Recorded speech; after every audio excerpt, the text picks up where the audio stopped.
Панель дисплея в SolidWorks при моделюванні. Що це, навіщо воно потрібно, де воно знаходиться, як з ним працювати і чому воно значно пришвидшує роботу як у збірочки, так і в окремих деталях. Так, панель дисплея, Display Pane у програмі SolidWorks – це додаткова панель поруч із деревом конструювання. Ось вона.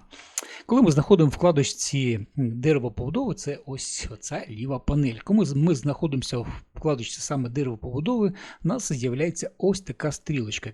Якщо вона не видно, можна потягнути, затримавши лівою кнопкою миші на границі нашого дерева побудови, і з'явиться ось така стрілочка. Розкриваємо її, і ось це саме є панель дисплея. Це додаткова панель поруч із деревом конструювання Future Manager, яка дозволяє швидко керувати видимістю, стилем відображення, прозорістю та кольором окремих деталей тіл чи елементів без занурення в довгі ланцюжки меню. Що маю на увазі? Якщо нам потрібно, до прикладу, сховати одну базові панелі, базові площини, ми лівою кнопкою миші, правою кнопкою миші вкликаємо контекстне меню, де можемо висвітити або сховати наш елемент, або весь цілий, до прикладу, цілу деталь.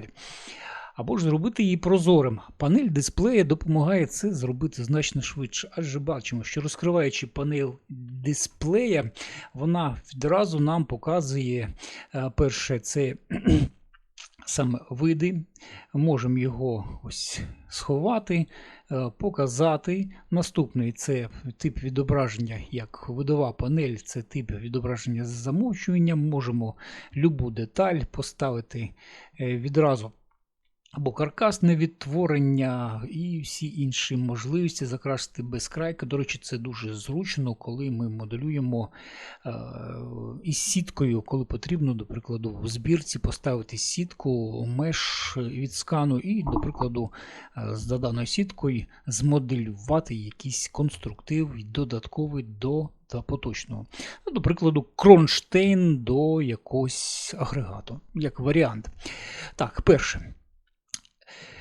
Далі ми бачимо, що в контексті збірки, бачимо, що є відображення в моделі самої деталі, як її деталь. Також ми можемо змінити саме зовнішній від безпосередньо в даній збірці. Викликаємо контекстне меню, ставимо, до прикладу, хочу бачити, щоб вона відрізнялася. І бачимо, що в контексті збірки дана деталь буде вже нашого визначеного кольору. Так що ми звідси можемо це все діло і видалити. І також можемо додати прозорість якогось із елементів.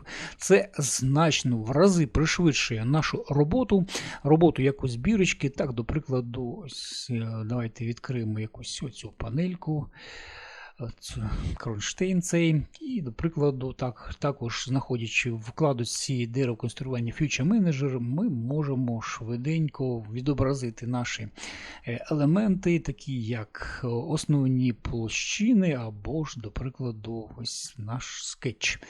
Як варіант висвітити і так далі, що допомагає нам значно пришвидшитись в роботі. На цьому, в принципі, все. Вона простенька, але, знов-таки, повторюсь, в рази пришвидшує нашу роботу, не викликаючи контекстне меню, а просто нажимаючи на наші панельки і швидко відтворюючи наші елементи або в деталі, або у збірочки. На цьому все. Ставимо подобайки, підписуємося на канал. А кому цікава тематика 3D-моделювання і хто хоче навчатися, я пропоную свою відеотеку, котру ви можете переглянути на моєму каналі в Тіктоці, перше закріплене відео на моїй сторінці, або в описі до даного відео на Ютубі ви перейдете на відео огляд до даної відеотеки. Зацікавий, звертаємося в приватні повідомлення або в Telegram, @PSV 3D моделінг, дам розгорнуту відповідь.